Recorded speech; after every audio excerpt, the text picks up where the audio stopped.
पहले तो मैं सभी कार्यकर्ताओं को इस बात के लिए बधाई देता हूं कि उन्होंने जितना बड़ा प्रयास किया और जितनी बड़ी संख्या में आप सब लोग यहां पर उपस्थित हैं।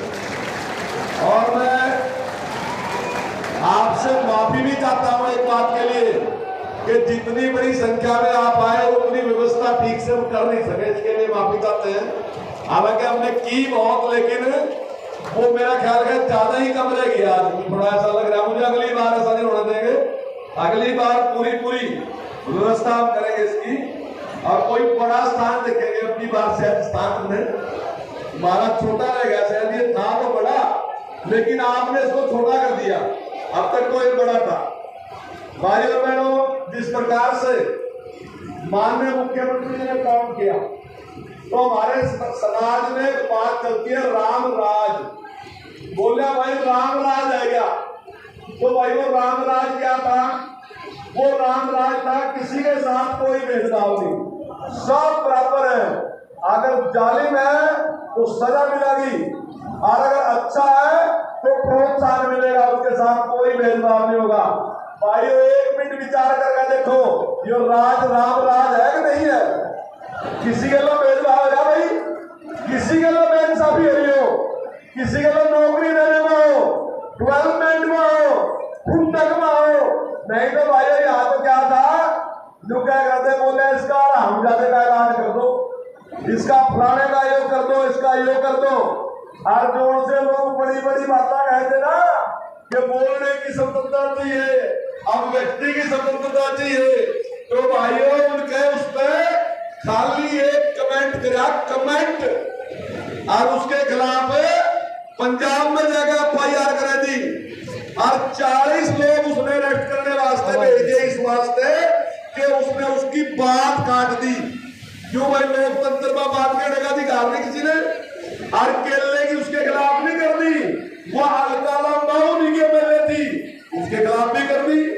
और कुमार विश्वास भी उनकी पार्टी बनाने वालों था, उसके खिलाफ भी कर दी।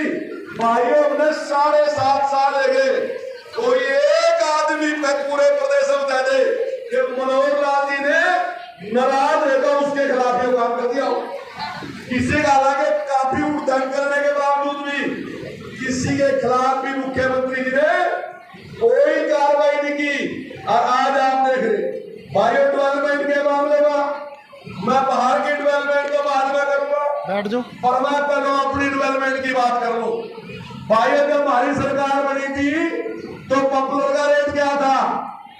मेरा ख्याल है 250-300 रुपए था उस टाइम, 250-300 रुपए था। और हमने माननीय मुख्यमंत्री से कहा कि कांग्रेस की सरकार में भ्रष्टाचार चल रहा, एक लाइसेंस लेने वास्ते, एक फैक्ट्री लगाने वास्ते 60 लाख रुपए से लेकर 1.5 करोड़ तक की रिश्वत है। मुख्यमंत्री जी लाइसेंस खोल दो और पॉपुलर का रेट ठीक हो जाएगा। माननीय मुख्यमंत्री जी ने लाइसेंस खोले, और भाइयों आज रेट क्या है? 1400 रुपए रेट है, 1400 रुपए क्विंटल पॉपुलर का रेट है। और भाइयों, अगर पुराने टाइम की अगर पुराने टाइम का वो लगाओ तो भाइयों 2200 रुपए रेट है, 2200 रुपए। आज किसान की समृद्धि है, और आज आप देख रहे पकड़ा लग रहा। भाइयों, हमारी सरकार ने यहाँ सारे कॉन्ट्रैक्टर बंद कर दिए, माइनिंग बंद कर दी। भाइयों, पत्थर तो हमारी धरती में राम जी ने दे रखे, इन लोग ने समस्या थे। भाइयों को लड़ाई होती पत्थरों वाली मैली लेने का, इनने पत्थर एक कामयाब, लेकिन जब ये कामयाब हुए तो हमारे से पहली जो उनकी सरकार थी उसके पेट में दर्द हो गया। बोले इनके पत्थर क्यों नहीं गिरे, आप उसने रोक लगा दी। हमारी सरकार बनी, हमने माननीय मुख्यमंत्री से कहा कि पत्थर तो राम जी ने दे रखे, अगर इन्हें कार्ड का बाहर हम बेच ले, हमारा भी फायदा हो जाएगा, और अगर इन्हें कार्ड का काम में लगा दे तो जनता का भी फायदा होगा। जनता ने भी कच्चा माल वो मिल जाएगा, सड़क बनाने में, लेंटर बनाने में, मकान बनाने में, सारी जगह फायदा होगा। और भाइयों, हमने बिना किसी भेदभाव के वो माइनिंग खोल ली, और आज कई हजार आदमी हैं जिन्होंने उससे रोजगार मिला भाइयों कई हजार। जो लोग वहां नहीं रहते मुझे नहीं पता, आप जाएगा देखोगे कितने लोग उसके साथ जुड़े हैं। और भाइयों किस प्रकार से पहले चाहे रोजगार था चाहे कुछ था, भाइयों आजकल कुछ लोग हैं हम फ्री बहुत सौदा दे देंगे, हम फ्री फलानी चीज दे देंगे, हम फ्री फलानी चीज दे देंगे। मैं भाइयों आपसे कह रहा, ये प्रदेश बड़ा है घर छोटा है, लेकिन सैंपल एक ही है।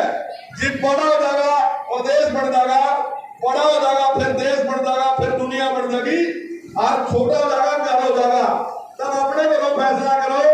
अगर आपका लड़का दोनों में पैसे लेगा फ्री बांटेगा बाहर जाएगा, तो भाइयों सामने माथा तुम बोलो उसका, बोले वाह बेटे वाह बहुत बढ़िया काम करता है, तो कोई नहीं कर देगा फ्री में। लेकिन अगर कोई सुधार करागा तो उसकी तारीफ होगी।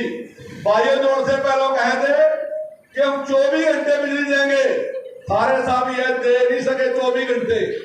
हमारे मुख्यमंत्री जी ने योजना बनाई, कहा नहीं था 24 घंटे की बात घोषणा पत्र में नहीं थी, लेकिन मुख्यमंत्री जी ने कहा 24 घंटे देनी। कैसे देंगे? शुरुआत करी मेरा गांव जगमग गांव, और लगे कहने भाई 24 घंटे देंगे, लेकिन मीटर बाहर काट दो, तार बदल दो, ट्रांसफार्मर बदल दो, सारा कुछ बदल दिया। और भाइयों आज आपके सामने आज हमारी सरकार ने भाइयों 40% रेट कम कर दिया बिजली का, 40% रेट कम है। मैं बाली कई प्रदेशों में घूम गया भाइयों, वहां डिमांड है इस बात की कि जिस रेट पर हरियाणा की सरकार बिजली दे रही उसी रेट पर हमारी सरकार ने भी देनी चाहिए। और भाइयों 40% घटाने के बाद 24 घंटे बिजली दे रहे, और भाइयों प्रॉफिट कितना 650 करोड़ के प्रॉफिट में है। और मैं जोर से मारने पे लोग बैठे थे भाइयों में 24 घंटे दे नहीं रहे थे, और में ही दे रहे थे, और उसके बावजूद भी 27,000 करोड़ के घाटे में थे। भाइयों घाटा किसका? जनता का। और ये प्रॉफिट किसका? जनता का। तो भाइयों देखो कौन है काबिल? ये तो कोई कहता है ना। आज आपको देखा होगा किसान यूनियन वाले कहे जी कर्जा माफ कर दो, कर्जा माफ कर दो। भाइयों मैं दावे के साथ कह रहा हूं, जितनी सरकार बड़ी हिंदुस्तान में उसका किसी का नाम तो बता दो, किन्ने करा माफ, किसने करा कर्जा सारा माफ कर नहीं सका। और जहां करा वहां सत्यानाश कर दिया कोऑपरेटिव का दूसरों का, जबकि पूरा करा नहीं 5% करा सत्यानाश कर दिया। लेकिन माननीय मुख्यमंत्री जी ने कहा कि एक मुफ्त योजना, भाई जितने पैसे लेकर गए थे पहले दिन 10 साल पहले, 15 साल पहले, 5 साल पहले, 2 साल पहले जितने पैसे लिए थे हमारे उतने पैसे वापस कर दो, जितनी पेनल्टी है जितना जुर्माना है सारा माफ कर देंगे। आपने जानकर हड्डी होगी भाइयों 1000 करोड़ से ज्यादा मुख्यमंत्री जी ने माफ कर दिया, और किसान भी खुश है, हमारा कोऑपरेटिव सिस्टम भी चलने लग रहा भाइयों। ये सारे काम अभी माननीय मुख्यमंत्री जी ने एक परिवार पहचान पत्र बनाया, और भाइयों परिवार पहचान पत्र में क्या होगा कि हर आदमी की सर्वे किया, 5 एजेंसियों ने सर्वे करवाया कि किसी के साथ कोई बेईमानी नहीं होना चाहिए। अगर 3 एजेंसियों ने एक ही जैसा दिया तो उसको मान लिया, और उसमें कह दिया जिसकी आमदन 1,80,000 से कम है सारे बेनिफिट उसको देंगे। और भाइयों आज क्या कर दिया, अगर आपका किसी का गरीब आदमी का पेड़ा कार्ड बन जाना तो भाइयों से किसी की सवाल की जरूरत नहीं है, पेड़ा कार्ड बनता उसके दौड़ो आवागा अपने आप किसी पर जाने की। भाइयों आयुष्मान कार्ड है, गरीब आदमी जुड़ता है इलाज कराने की, आज किसी ने आयुष्मान कार्ड लेने के लोग कहीं जाने की जरूरत नहीं, अपने आप बनता आएगा। जिस भाई बहन की उम्र है वो 60 साल लगी, उसमें फार्म भरने की जरूरत नहीं, अपने आप उसकी पेंशन लगानी, बहन की पेंशन लगवानी, बस आपने इतना कहना लगवानी या नहीं लगवानी, लेकिन पेंशन साथ लग जाएगी। जिस बेटी की वोट पड़नी या बेटे की वोट पड़नी उसने वोट बनवाने वास्ते जरूरत नहीं जाएगी, वोट अपने आप 18 साल का होगा और वोट पड़ जाएगी। जो आदमी नौकरी करने वास्ते जाएगा उसने अपने जाति का प्रमाण पत्र चाहिए, भाइयों आज जाने की जरूरत नहीं कहीं भी, सारे मोबाइल में तो लिख डाला जाति का प्रमाण पत्र वही दिखाओ और बता दो भाई मेरी जाति है। तो ये सारी जो इस प्रकार की समस्याएं थी वो सारी समस्याओं को, क्योंकि वर्तमान सरकार जो है ये इस बात में विश्वास नहीं करती कि जनता खड़ी है हमारा घर खुला के बातें जो ये सरकार समझती है कि हमारी जिम्मेदारी है ये कि जो चीज आपको मिलनी चाहिए वो हम उसकी व्यवस्था करके देंगे, हम उसके लिए हम इंतजाम करके देंगे ताकि हर आदमी को वो फैसिलिटी मिलनी चाहिए। भाइयों ने सारे काम इस प्रकार से हमारी सरकार ने करे। शिक्षा के मामले में अभी हमने 5 लाख टैब दिए।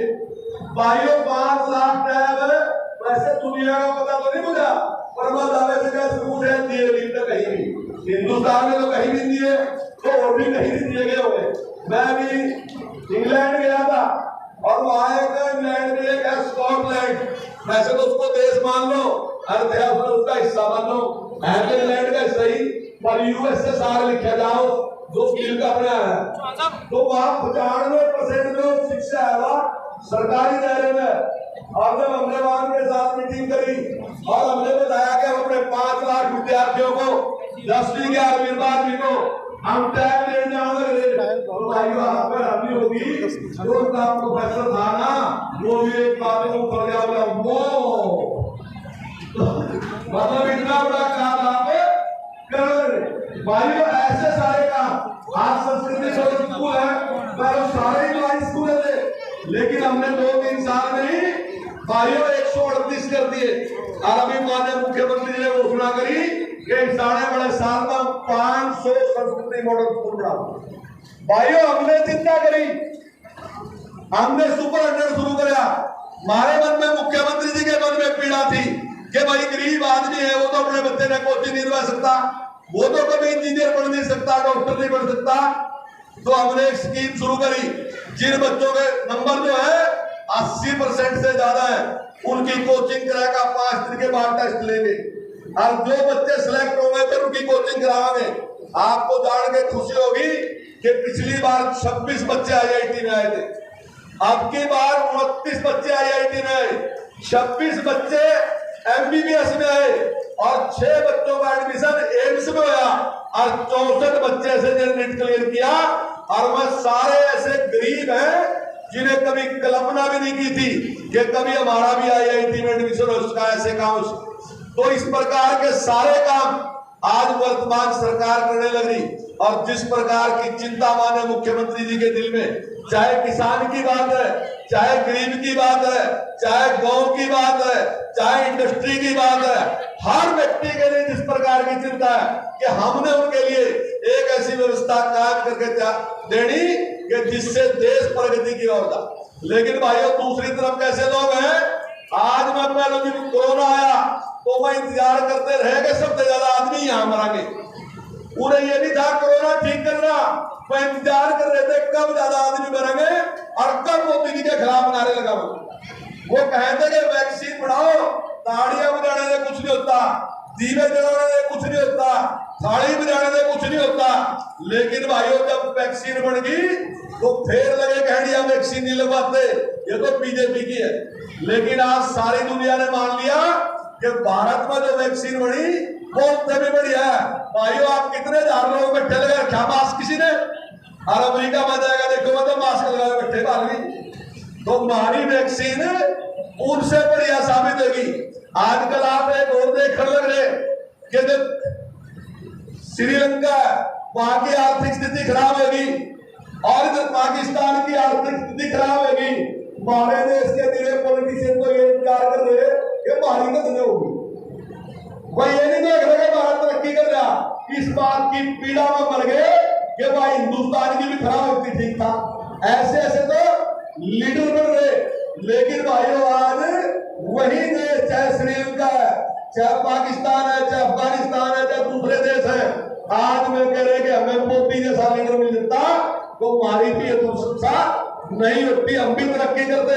आप फेसबुक पर देखते हुए कि पाकिस्तान के लोग भी ये कह रहे कि अगर हमें मोदी मिलता तो हम भी दुनिया में तरक्की करते, हम भी आगे जाते। तो दुनिया तो मान रही भाइयों कि हिंदुस्तान ने कमाल कर रखा। लेकिन ये विपक्ष वाले जो है हीरे वो कमाल नहीं दिखता। और भाई वाली यूक्रेन की रूस की लड़ाई हुई, उसमें देख नहीं लिया, हमारे 23,000 बच्चे थे। आज तक दुनिया में कोई एक उदाहरण दे दो कि किसी देश के लोग निकाल दे हो और किसी ने अपनी लड़ाई बंद कर दी। अरे उसकी लड़ाई तो छोड़ पड़ा, सारे मोहल्ले में कोई 2 जनों की लड़ाई हुई हो तब उनके जो बोले अपनी लड़ाई बंद कर दे, हमारी बात आने लगी, जितनी बात तक नहीं। लेकिन ये मोदी जी का प्रभाव है कि लड़ाई बंद कर दी और हमारे बच्चे निकल गए। हमने जोर से कहना भाइयों, पाकिस्तान में से कुछ हो जाएगा। पाकिस्तान के बच्चों ने बात कही कि हम अपनी बस के ऊपर तिरंगा झंडा लगाएगा, निकले वहां से, ये भारत का प्रभाव।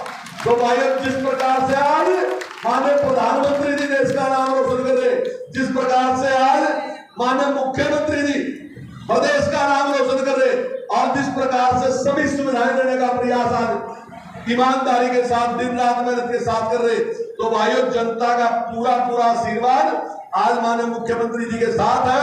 और मैंने आपसे कही थी बात कि भाई बड़ी संख्या में आइयो, मुख्यमंत्री दिन रात काम में लग रहे और हौसला तो बढ़ाना पड़ेगा। तो माननीय मुख्यमंत्री जी कोई कभी नहीं बोल रहे होंगे, एक अभी सारा दूर तक आदमी है, अरे कभी आदमी बल्कि धूप की वजह से थोड़े देर छो सुबह खड़ेगी। तो सबके सब आपके साथ है और निश्चित तौर से जिस दिशा में आप प्रदेश को लेके जा रहे, हम सबको उस पर बड़ा भारी गर्व है और आने वाले टाइम में हरियाणा और प्रगति करेगा आपके नेतृत्व में, ऐसा मेरा विश्वास है। आपका बहुत बहुत धन्यवाद। जय हिंद। बहुत बहुत धन्यवाद चौधरी कंवरपाल जी। एक बार जोरदार तालियों से आज के हमारे